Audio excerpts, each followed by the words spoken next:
Bonjour, je suis très heureuse que vous soyez là si nombreuses. 88% de femmes sont là, 12% d'hommes. Alors, j'ai raison de mettre tout au féminin. Bon, alors, j'ai lu tous vos courriels, j'ai lu vos autobiographies. Je suis très contente, vous êtes bonne. Félicitations, vous avez tout compris.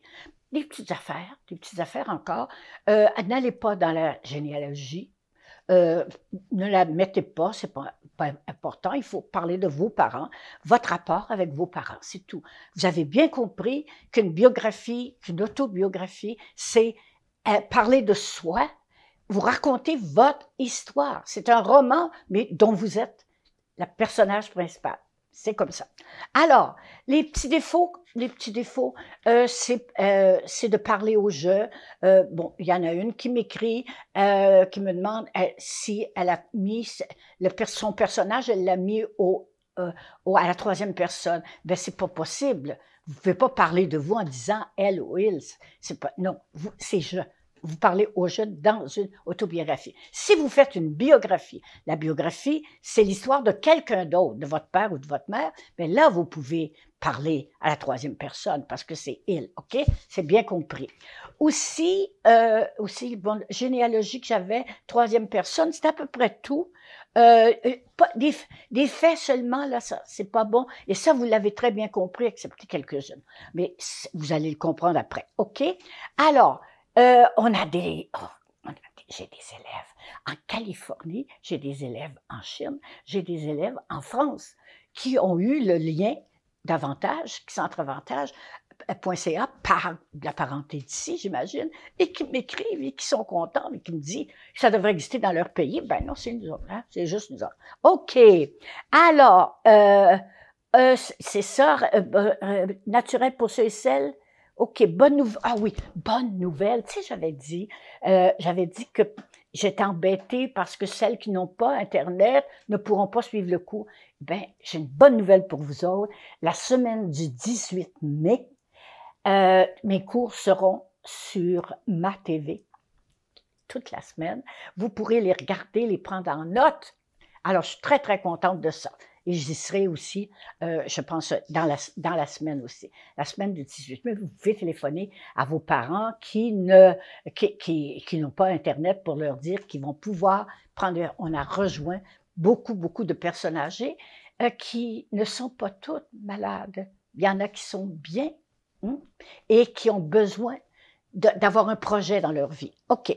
Alors, on commence parce que la période de 50 à 70 ans, c'est l'âge mûr. C'est un gros chapitre que vous allez diviser en plusieurs chapitres. Vous pouvez les diviser tous les 5 ans ou tous les 10 ans. Vous pouvez faire 50, 60 et avoir 70. Quelle peur que ça fait. Alors, je commence. C'est passer de 49 à 50 ans. Qu'est-ce que vous avez fait? Bon, où en étiez-vous dans votre vie quand vous avez passé du 49, qui est encore jeune, on est dans les 40, à 50, qui a l'air moitié. 50, c'est moitié de la vie. Et on peut faire un regard. Qu'est-ce que j'ai fait? J'ai-tu fait ce que je voulais? Est-ce que j'ai été heureuse? Est-ce que j'ai été malheureuse? Est-ce que 50 ans, c'est le temps de se réveiller ou c'est le temps de se couler dans le moule? Alors, je veux que vous parliez de vous, de ce que vous avez ressenti. Votre couple, comment est-il rendu? Ça fait 20 ans que vous êtes mariés, 30 ans. Votre couple, comment est-il? Comment est-il devenu du début? Vous pouvez aller retrouver le début pour voir. Le départ des enfants. Le départ des enfants. Le premier qui est parti. Qu'est-ce que ça fait? Soulagé? Triste à mort? Beaucoup, j'aimerais ça que vous me parliez du fait que le fait que les enfants partent, les couples qui ont été très près des enfants, se retrouvent des fois, il n'y a plus de couple. Est-ce que c'est ça qui est arrivé ou pas du tout? Ou enfin, vous avez dit, on va être tous les deux tout seuls, que ça va être merveilleux. Et cet apprentissage-là, ce réapprentissage-là de la vie à 2, après que les enfants sont partis. Divorce, s'il y a lieu. Ah, il y a peut-être un gros, gros chapitre, sous-chapitre à faire sur le divorce. Pourquoi on divorce? Ce sont les femmes qui divorcent. Pourquoi partent-elles? Pourquoi vous êtes partis si vous n'avez pas divorcé? Est-ce qu'il y a eu un, un, un renouveau dans votre couple? Qu'est-ce qui est arrivé exactement? Les maladies, sans entrer dans les détails, les maladies, les grands-parents, être grands-parents. Ah ben ça, c'est un autre chapitre. Être grand-parent, le premier. Il y a des femmes qui prennent ça très mal, des hommes aussi qui disent ben, c'est la preuve que je suis plus jeune, qui prennent comme un deuil d'être grand-parent. D'autres, au contraire, se disent en fait, je vais avoir un autre bébé à gâter, à aimer. Le rôle des grands-parents, votre découverte de ce rôle, j'entends beaucoup ça autour de moi, découvrir la grand-parentalité, découvrir qu'on n'a pas à élever, qu'on n'a qu'à gâter. Les problèmes avec les couples de vos enfants, est-ce que vos enfants ont marié des gens que vous aimez pas? Est-ce que ça s'est avéré un mariage heureux ou pas? Qu'est-ce que c'est un mariage heureux? Il y a tellement, tellement de choses à dire. C'est un super, super, super chapitre. Devenir veuve, peut-être que vous êtes devenue veuve, la perte d'un enfant, oh ça c'est terrible. On ne veut pas que nos enfants meurent avant nous, c'est pas logique, mais ça arrive. La perte d'un enfant, et puis arrive le 60 ans. Là, on a fini cet immense chapitre de la cinquantaine. Arrive le 60 ans. Mais là, 60, non, on n'est pas vieux encore. Non, c'est pas vrai ça. C'est pas vrai. On est vieux à 70. À 60 ans, on est encore sur l'élan du 50, et puis on veut encore faire des choses, et on est en pleine forme habituellement. Alors, votre perception de la soixantaine, à vous, qu'avez-vous fait pour rester jeune? La peur de vieillir, la peur de cette force qu'on a qui vient des jeunes, de nous forcer à être comme eux, de nous forcer à nous habiller comme eux, à courir aussi vite, à skier aussi vite, à être aussi bon dans tout que nos enfants.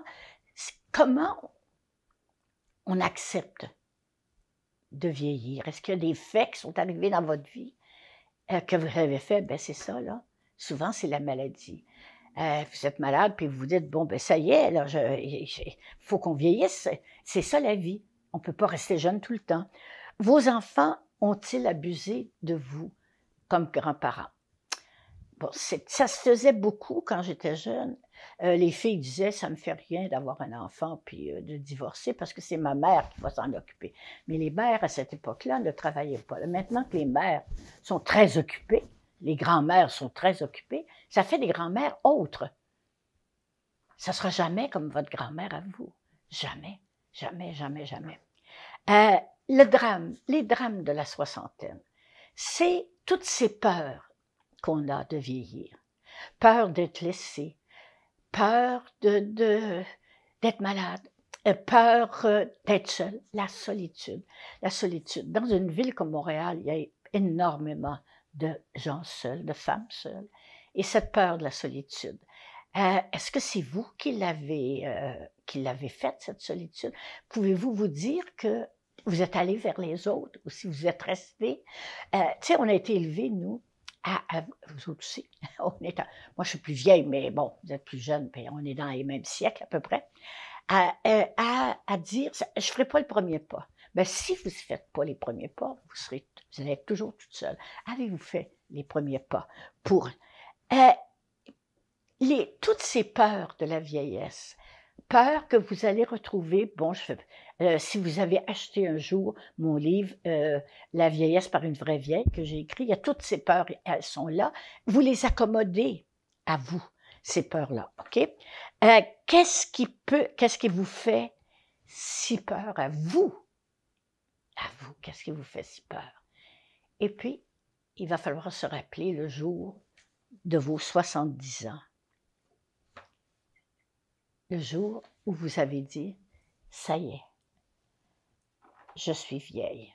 N'allez pas plus loin, parce que ce sera dans l'autre session. N'allez pas dans l'autre capsule, n'allez pas plus loin. On a peur à ce jour-là. Moi, j'ai eu très peur. Puis c'est passé. Ah, c'est passé parce qu'il faut passer le 70, on ne peut pas effacer ça. Alors, je vous reviens la semaine prochaine et écrivez, et je lis, encore une fois, je lis tous vos courriels, mais je n'y réponds pas. Je ne peux pas. OK? Merci. À la semaine prochaine.